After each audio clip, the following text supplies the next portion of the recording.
Powered by Riverside.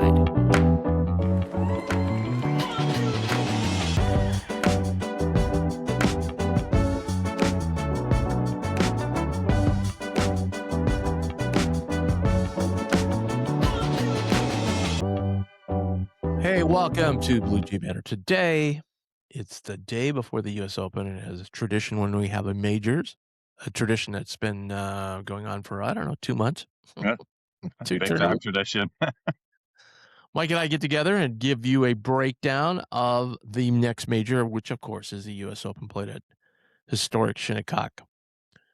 Thanks for watching. Hit that subscribe and like button. It helps us out a ton. We want to thank our wonderful sponsors, Vino Mas, Infusion Brewing Company, and RTI Threads. And today what we do is we have 3 categories, 1, 2, and 3 tiers. Tier 1 is only I think there's only 7 guys in this tier this time. Yeah. I think last time we had 9. 7 guys in the top tier. We have to each pick one different one. We alternate picks. And then we go to tier 2, and then tier 3 is just totally guys you've never heard of, basically. There's maybe about 5 guys I've heard of before. Yeah.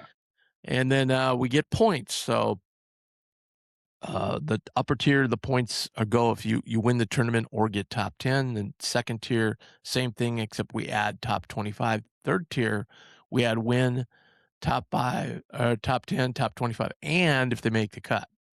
So it's a little bit more points. And then the top 2 tiers have a bonus, negative bonus if they don't make the cut, if your guy you picked. So I think on this one, we're going to, first of all, let's talk a little bit about the tournament. So, I hate to be that guy, but I get that Shinnecock is historic and everything, but I just don't, to me, a golf, maybe if I played it, I'd have a different opinion, but a golf tournament for these guys, when it's all predicated on the small area you can land your iron shots,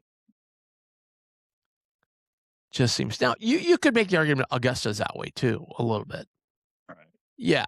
I mean, so you could make that argument, I guess. Yeah, I just some of the green complexes at Shinnecock, I think, are way more severe than Augusta. Oh, for Just sure. because of Yeah. the landing area, and then what happens to your ball if it's not. In Augusta, they just kind of roll off the green and not much happens. Right. They roll 40 yards off the green down in impossible spots. Right.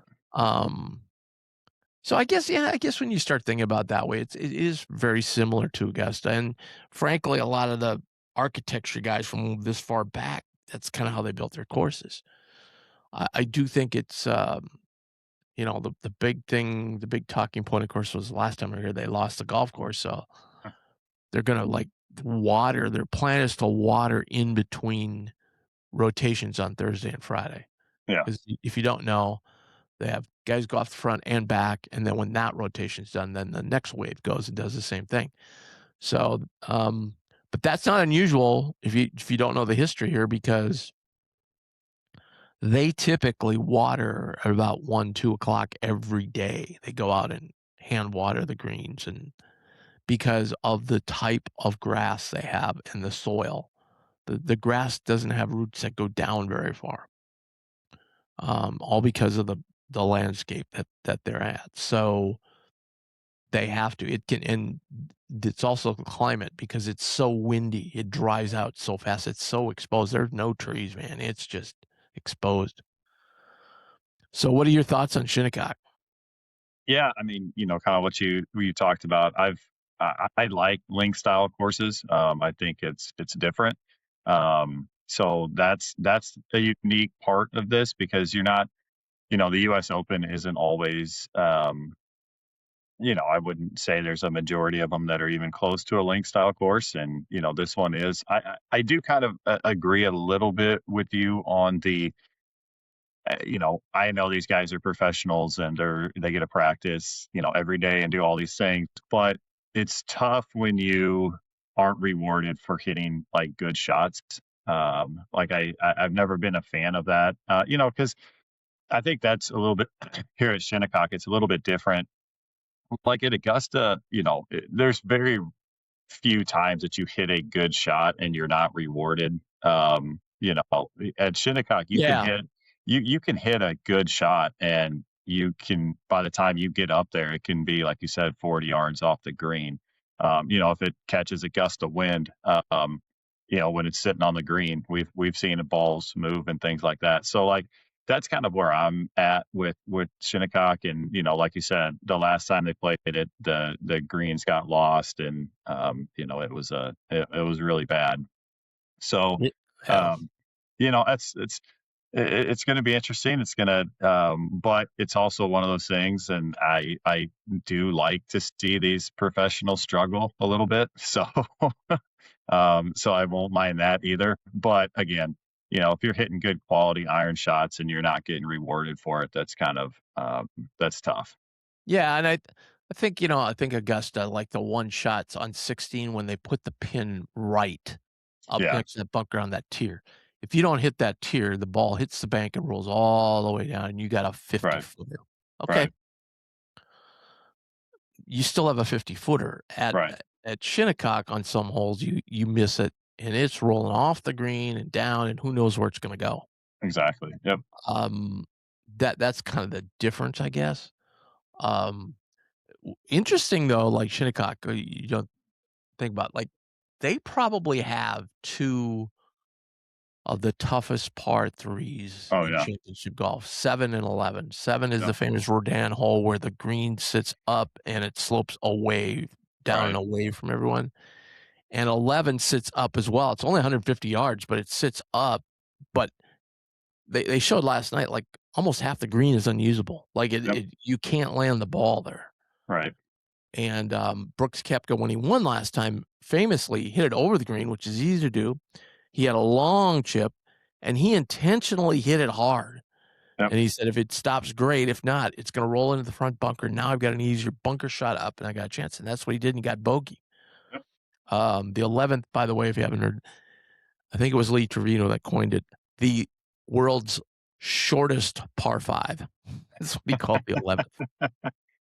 Yeah, I mean, you're going to see a lot of times in the coming days where these professionals are just going to be playing for bogeys, because they know in a U.S. Open format, bogeys aren't going to kill you. It's when you get to the doubles and the triples that lose you this event. And so, Koepka said it.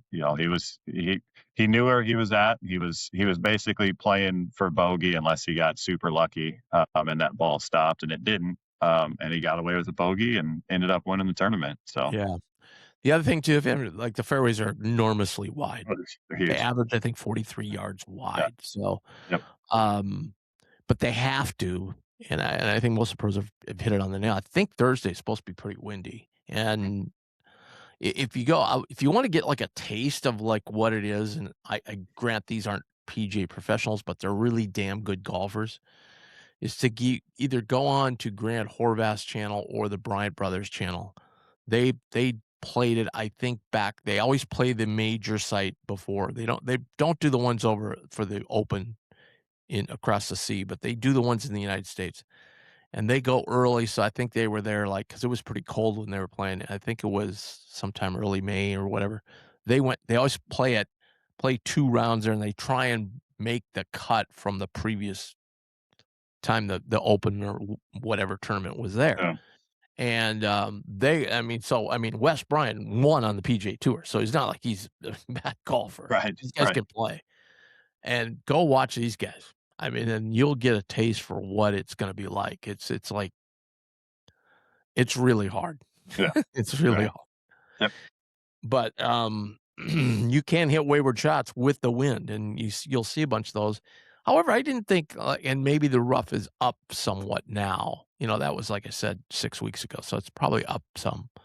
But when they hit wayward shots, it wasn't that big of a penalty, I didn't think. So, anyway, there's a lot of bunkers on this course too. Yeah. Yeah, and you mentioned link style, and I mean, you would look at it link style because there's no trees and it's by the sea and so forth, but like somebody, like a lot of people, like Scotty Scheffler said, he goes, "This isn't really a links course, because links course we don't have greens.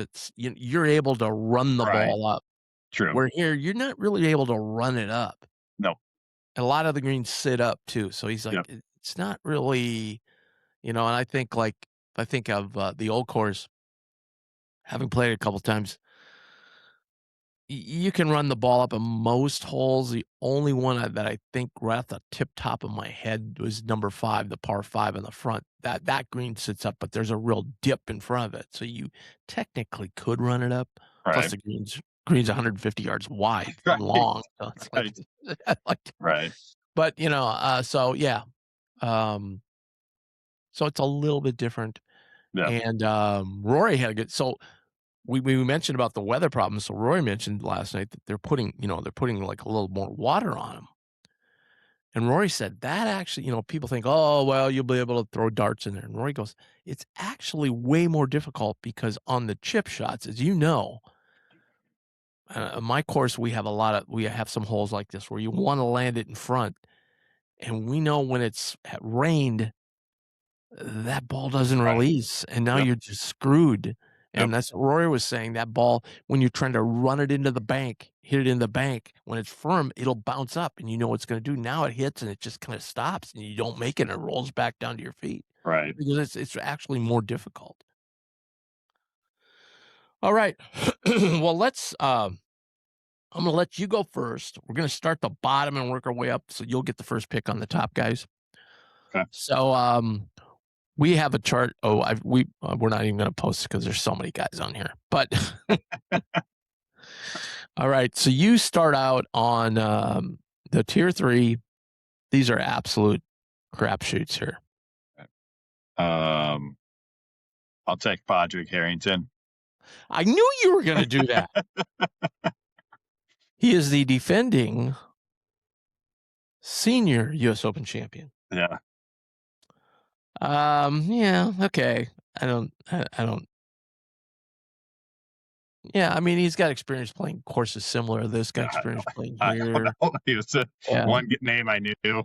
So I don't know, like, that, like, it is, the fairways are super wide, but it is playing long. And I just can't see guys going like Corey Pavin famously hit a 4-wood back in the day. right. He said last night he had a dinner with like all the amateurs that are playing in the field and all the young guys. He's like, they're all probably like, what's a 4-wood? Right. But I don't think you'll see that. Nope. It's just hard to come into these greens with the smaller iron, with the longer clubs. I'm torn between two guys. I'm going to go with Nicholas Norgard. European, obviously. Yeah. He's played in some stuff before. I'm going to give him a shot. My other choice is Peter Uihlein, who's been around the block a little bit, played in a lot of majors. Right. There's also a few guys like Brandon Wu. He's not a bad, he's not a bad tour pro. Harry Higgs isn't particularly, he's kind of a fan favorite, but I'm not sure he's very good at around the greens. Graham McDowell's probably past his prime a little bit. So, Yep. All right. So those are just, hey, if a guy makes a cut, we get points. Yeah. That's what we're shooting for. All right. Now on to tier 2. Tier 2 is everybody except the 7 top guys. So it's kind of deep. And just so you know, like the U.S. Open typically, maybe the British Opens may be worse, but typically the U.S. Open and the British Open have the worst fields of the majors.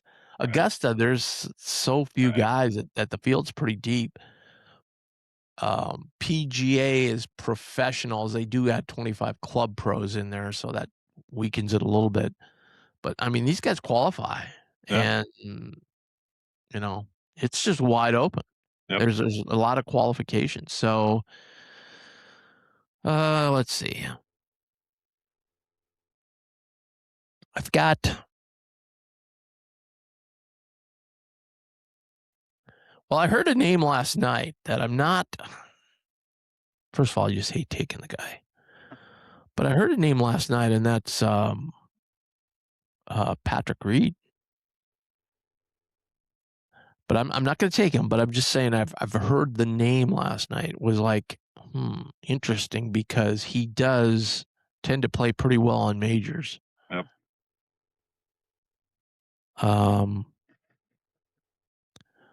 Okay.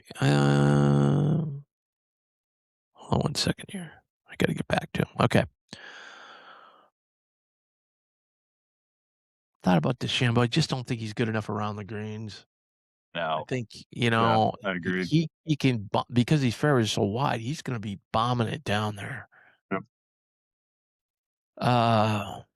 Boy, it's a tough one. Because I always lean toward Hatton. Maybe it's time for Morikawa to step up. Hovland's good in majors. I'm going to stick.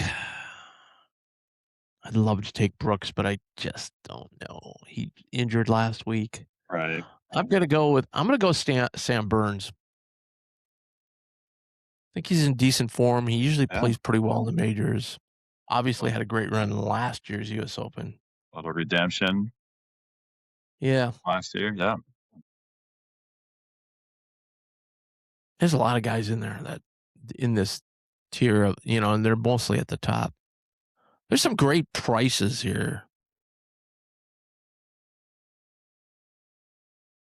Justin Rose 60-1. Or I'm sorry, Justin Thomas. Justin Rose 65-1. Yeah. Actually, you mentioned his name. I'm going to take Justin Thomas. Okay. The other guy was torn on was Rose. Yeah. I was torn on taking him over Burns. I'm going to go with Burns. Burns could burn me here. Not make the cut, but he also could finish top 5. So, yeah. All right. Now we're going to the big boys. We have Scotty Scheffler, Rory McIlroy, Jon Rahm, Fitzpatrick, Fleetwood, Xander, and Cam Young. A short list of big guys in Tier 1. Who you got? I am sticking with my guy, and I'll go with Rory McIlroy. Oh, really? Yeah. Well, that opens the door for me, Mr. Scheffler. Yeah, I didn't know. I went Rory last time. I pretty much pick him in everything. He does control the ball well in the wind. So that was kind of my reason for picking him is his ability to control irons in the wind. So he's not amongst the top scramblers, but he's in the top 10%. I think putting's going to be important for him. Yeah. Oh, yeah. He can spray it a little bit because of the fairway width. So, yeah. No, I'm definitely taking Scotty. I mean, he's odds-on favorite to win. Right. He's got, he's second in the PGA in scrambling. So there you go. Yep. Great putter.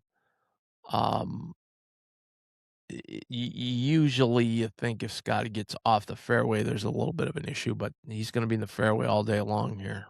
Yep. And I go back to, I think it was Monday. He had a practice round. Said, "Are we going to go to the range?" And Scotty goes, "No, I'm good. Everything's good." Yep.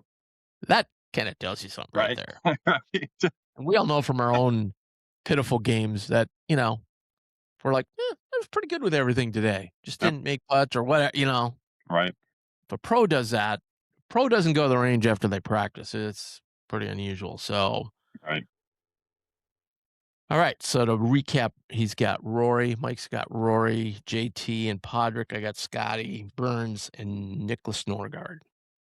All right. So let the fun begin. It starts at 5:30 on USA Today. So find that channel. Yeah. By the way, for all you people with DirecTV, we've gotten over 3 weeks now without CBS Channel 3. Oh, really? Yeah, they're in a they're in a match with or a pissing match with somebody, some company.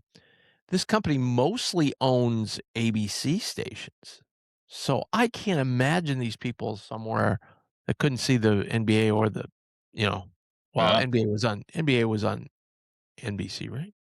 Yeah. No, the finals No. were on ABC. Yeah. Okay. So they had, yeah, that's what I thought. So they had Yeah. both the finals and hockey. Yeah. Holy God, I can't imagine there was stuff. It's been over 3 weeks. Like it's, you know, and so anyway, they mostly own ABC, but they own a few NBCs and a few CBSs. Well, the one here is it's Scripps. That's who it is. So the one here is owned by Right. Scripps. Yep. So yeah, So, I'm like, well, thank God the U.S. Open's on NBC, right. and I think the British is too. So Yeah, good it is. there. Yep. I've been able to watch like the PGA last couple, Memorial can watch that. Wow. Um, I'm not gonna get too panicked until we get to the middle of August, and then like, okay, football's Right. coming. Yeah. Huh. Yeah. One last thing I want to mention. Are you familiar with Kip Strickler? Yip Strickler, I'm sorry. No. So he's a guy on Twitter. Just follow him, Yip Strickler. So what he does is he goes to I don't know how he does it. And he seems to like they're not a lot, but he does have some Nebraska tournaments in this. So he must have some sort of connection to Nebraska. Anyway, what he does is he goes to these member guest tournaments, and he doesn't go to them. I mean, he goes online, finds them, and just finds the biggest sandbaggers that win Oh, and yeah. calls them Okay. out. Yes, I have. I didn't know the name, but I am aware of an Oh, individual that does that. he's so funny, and the research he does is incredible. Like, Yeah. how does he find these? He must just go through and go, oh, because he's had our club, Players Club, a couple years ago. He called out a couple guys Yeah. who everybody at the club, they Right. were fairly new members, and everybody at the club knew they were sandbaggers. So, but he just recently called out Shadow Ridges. Oh, nice. Yeah. I'll have to go find it. Yeah. Oh yeah, you do. You got to Yeah. find this one. This is so hilarious. So some guy shot 73, 74, and he's an 8.7. All right. So he called him out and he goes, and he's got this chart with the stats on it. And then he's got this analytics guy he deals with. So on this one, he dealt with him. And the guy said, oh, it's greater than 1,000,000 to 1 that the guy would shoot that back to back. Like I had a great round yesterday, not playing in a tournament. I'm not shooting that again tomorrow. Right. I'm just not. And that was his point. Well, anyway, the funny part was he's doing this video. He puts up a picture of the weather gal on Channel 6 and says, hey, I see you have some storms coming in Omaha. You might want to stay indoors because your chance of getting struck by lightning is less than your chance of shooting what you shot. That's awesome. But anyway, last night he tweeted out, I've been doing, and he's just a jokester, obviously this was true. Yeah. I've been doing extensive research on a huge sandbagging bird. The report drops at, 7 a.m. Central. So I saw in there it just drops. So now I got to go on and watch it. Love it. He just rips these guys. It's great. It's awesome. That is awesome. All right. Any other final thoughts? Not about golf, but I did want to give a shout out to Blue Jay Banner. Head on over to the message boards. Tim has a great practice report up from the other day, so we're not going to give anything away because you need to go over and check it out. But it gets me a little excited for the upcoming season. So head on over to the message boards and check it out. A lot of impressive stuff. Yeah. A lot of good stuff going on over there. I'm telling you, we said that. We said Coach S is going to keep rolling here, and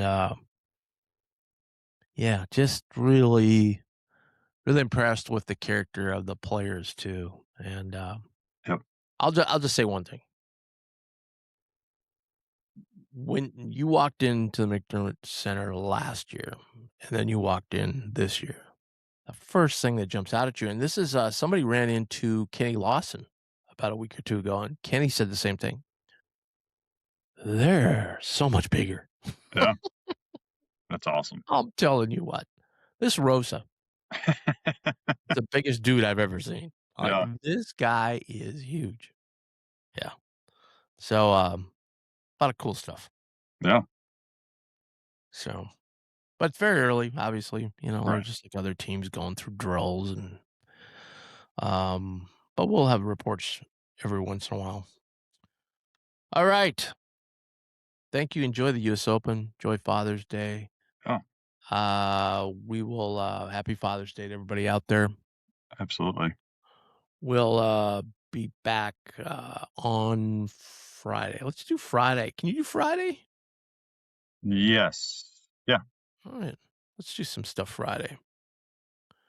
And Talk about US soccer. 2 o'clock Friday. World Cup.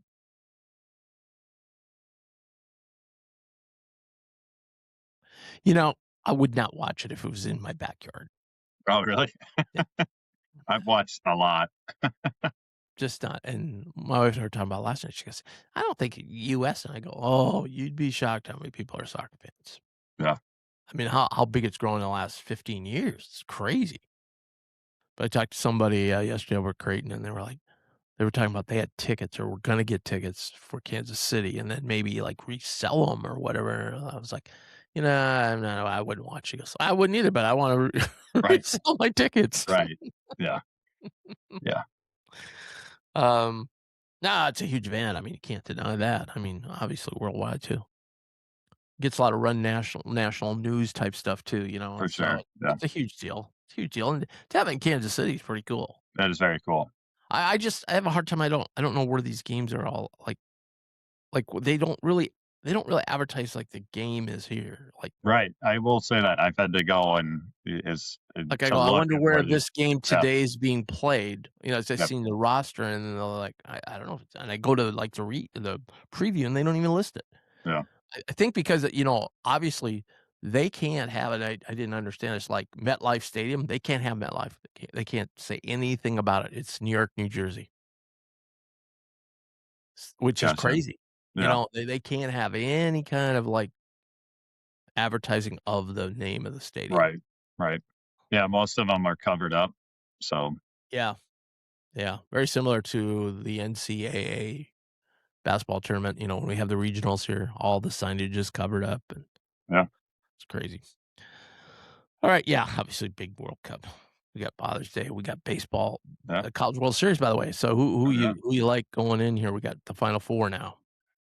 I mean, it's if there's a team that can win, take a team out that's undefeated so far, it's probably Georgia. It's just, Yeah. it's just, man, it's hard to beat a team. Twice. It's going to have all they're going to be loaded. Their pitching staffs are ready to go. Yeah, Oklahoma is just hot right now. Yeah.